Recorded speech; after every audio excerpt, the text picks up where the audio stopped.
If you're a big swim team and you like to order a lot of gear, maybe you ought to check out Swim Outlet Team Division for these reasons. Swim teams receive a 10% discount on bulk orders. Swim teams or organizations get an 8% commission on referred sales. You'll also like their customization services, which is affordable and available at all times during the year for all team gear. With over 50,000 items in stock, you can get most anything you want. Swim Outlet Team Division. You need to try it out. You'll be glad you did.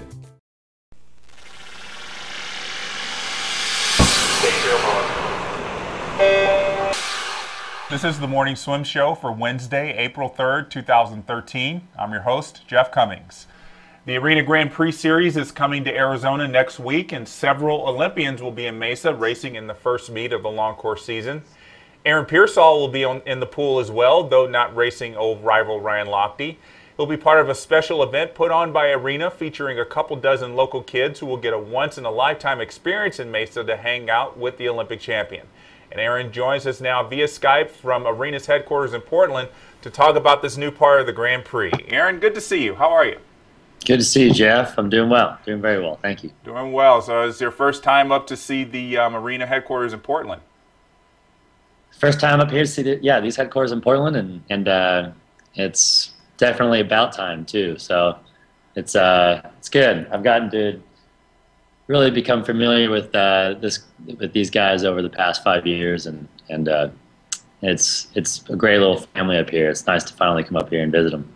So it's like I said, it's gonna be great to see you back on deck. But I'm sure you're probably gonna be getting a lot of people coming up to you in Mesa asking, are you coming out of retirement? I mean, they're gonna see you race in the pool, and they're gonna be wondering, maybe Aaron Peirsol is thinking about it. Sure, absolutely. I'm going to announce it there. Actually, I don't want to announce it on this show quite, but I'll announce my comeback next week. We'll have to see how fast you swim against those kids. Yeah, no, that's just it. I think, as you and I were just talking about a minute ago, the sport has decided to move on. Apparently, judging by last week's, I can live vicariously through them now. It's nice to watch everyone doing so well. Yep, it sure is, and that's the way I'm living it too. Yeah. So the special event that I mentioned at the top of the show is called the Arena Grand Preview, which is a very clever name. Tell us more about that. Well, it was an idea actually that Arena had come to me, and it was fairly serendipitous, to be honest. In my time trying to think of how I'd like to stay involved in the sport to some degree, I wanted to be able to do something that would be good for, well, at least on some lines, I guess. And I think a lot of the guys that I know that moved on this past year, this is something we talk about. We'd like to be able to stick around and do this and do something. We're just trying to figure out what. And Arena had given me a call, and in my head, I had already kind of decided I felt like I knew it would be pretty appropriate. And when I got on the phone with Tim and Jamie from Arena, they started to they brought things up already going on through my head. And a lot of it was in the developmental aspect of the sport. And a lot of it for me is just to be able to, if I was to be able to kind of help it out at all and stay around, and if Arena was able to kind of put their foot out there in that regard, how could we really kind of make this genuine impact, I think. And then that's how this event came about. It was a way for us to be able to integrate, I guess, and to be able to reach out to the youth. And with the message for me is pure and simple is, you really enjoy what it is you guys are doing. Know what it is you're doing. And to be able to basically have a day of play, and that's what I'd like to do. I like to play in the water. And I think if we can kind of perpetuate that, I think that's as simple as it gets for me, to be honest. And I'd like to be able to pass on, at least right now, something along those lines. And we were on the same page as far as that goes. So. And you're going to be doing like a relay kind of thing, like a relay competition with Janet Evans, who, Right. between you and Janet, this is going to be something pretty special for these kids to be able to know that they're mingling on the deck and on teams with the two of you. And yeah, and Janet and myself will be on deck. We'll be racing with the little ones. Hopefully we'll be able to sit down and really get to meet them. That's certainly this is the whole thing as well. But to have fun on the deck and to kind of perpetuate that aspect of just being able to get in, compete, but have fun with it. I think, I know Rowdy Gaines is going to be commentating, doing something he's so good at, and he can give back so well to that. So, I certainly, I think our aspirations for this are something just to be able to have a kind of a fun little thing for, kids amongst the Mesa area to be able to really get into and enjoy, to be able to participate in this meet and kind of see and to engage in swimming in a way that's very playful, and something you get to watch the competition, of course, but engage in it as well. Yeah, it's definitely going to be a memory they don't forget, especially being able to hang out with you and Janet. Kind of along those lines, when you were younger, growing up in Southern California and you're swimming, was there one Olympian that you got to meet when you were younger that made an impact on your life? Yes, there were quite a few. And growing up in Southern California, too, I think we had quite a few anyway at swim meets. Just around, which was nice. And if anything, it was kind of like a norm. I remember I was 13, I saw Brad Bridgewater quite a bit because he had just won the gold in 1996 in the 200 backstroke. And let's see. And then there were some other just local swimmers, actually. There were guys by the name of Bart Kizarowski and Bart Sikora. And those guys were actually Polish. And I looked up to those guys quite a bit. They were sprinters, and Bart Sikora was a backstroker. For me, what it was I looked up to older swimmers. I think it didn't have to be from any one particular country or another. For me, it was I could respect how somebody swam. Didn't matter where they were from.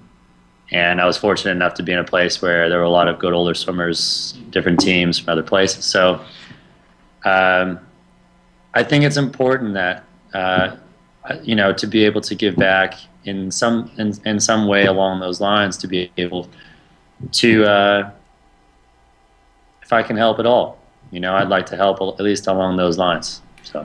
And I know another way that you had been giving back throughout your swimming career was kind of ocean conservation efforts. Are you still involved in that as well? I am. I'd say I probably, now that I'm back in California, I'd like to be able to get into that even more. And that's, very much along the same lines as something that's very passionate for me on a different level. But I started swimming in the ocean, and for me, that's a very natural thing. And so I'll definitely keep pursuing those interests too. And so give us an idea of what keeps you busy these days, since you're not spending your every waking hour in a pool. I've been doing a lot of this actually with Arena just lately, but just being able to get back out to California, been spending a lot of good time with family, a lot of good time with the beach and the ocean where I grew up around, and a lot of old friends and things like that. I feel like I'm spending my time pretty well as far as keeping my mind and my body happy and healthy in that regard. And still keeping swimming. It's been great being able to watch, and as we were saying, just watching NCAAs this past week, being able to watch the sport progress as it is, it kind of to be able just to kind of vicariously and sit back and appreciate what's going on there. And for me, it's just nice to be able to see that, I suppose. Certainly something I'm very proud of the sport for. So. And I know you went to the Olympics last year in London. What was it like for you after competing in 3 Olympics to be able to just be a spectator and watch somebody like Matt Grievers win the 100 back and Tyler Clary win the 200 back? It was great. It was very, very appropriate. It put many things in perspective for me. It was so nice to actually be a spectator and to be able to watch something. I think that it's so easy when you're competing at that level to be able to treat it as something you might have to treat it as. Maybe something that's, you're always told you want to treat it as just another swim meet. And I think we do a pretty good job of that. And I think that's important when you get there to not put it on a pedestal. But there was something really special about it, and I got to be able to see it from a perspective of somebody just watching. and so the crowd gets into it. It's a different kind of crowd than it is at most other meets, and people dress up for the Olympic Games and that kind of thing. And it's just the general atmosphere of it. It's not just the swimming, but it's every other event as well. You leave the swimming venue and there's more to it than just swimming. And so it was amazing. I think for me, it kind of brought it around full circle. I was able to kind of look back on what I did when I competed and kind of put it in a much bigger pot, I suppose, and be able to see it from a much broader angle. It put a lot of things in perspective. So.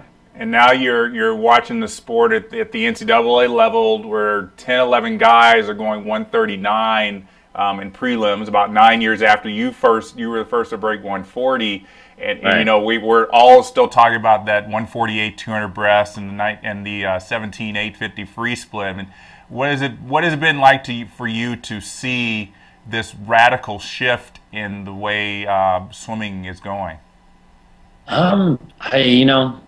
It just makes me see that it's a very natural progression, and it's amazing that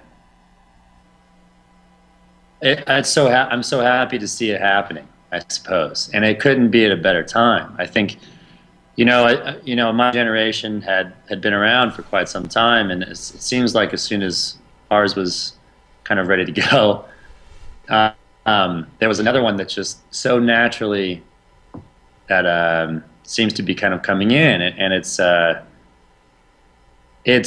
very appropriate, I think. I see some of these times, and I see them kind of from afar at points, and my initial reaction is just kind of is wow. And I haven't really had that reaction as much. I didn't have it as much maybe 5-6 years ago as I do in the last 2 years, and so I see the sport in a very different way, and it's coming from the youth, and from the new generation, and I believe, it's great to watch. I'm glad that it's and they're all such good kids, and so it's nice. I'm very happy for all of them, and some of these times are, they're just pushing the boundaries, and as they should, so it's good to see. Well, speaking of good to see, it's gonna be good to see you back on deck next week and splash around with these kids. I know you still stay in swimming shape. I remember Jack Roach telling me how fast you were going at workout in Colorado Springs with Ryan and Arcady. So I know you're still swimming pretty fast, Aaron. I still love to swim. I love to, and that's that's not too much, but I love it. I'll always swim to some degree or another. So it'll be really fun to be able to be there and just kind of get wet with a lot of little ones and a lot of my old friends. So I'm looking forward to it. Well, we're looking forward to seeing you, Aaron. Thanks so much for joining us today, and we'll see you on deck in a few days.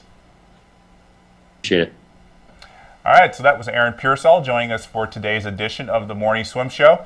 As we said, the Arena Grand Prix starts next Thursday in Mesa, Arizona, and with the meet just a hop, skip, and a jump away, of course, Swimming World will be on deck covering the meet, including the Arena Grand Preview. I'm Jeff Cummings. Thanks for watching.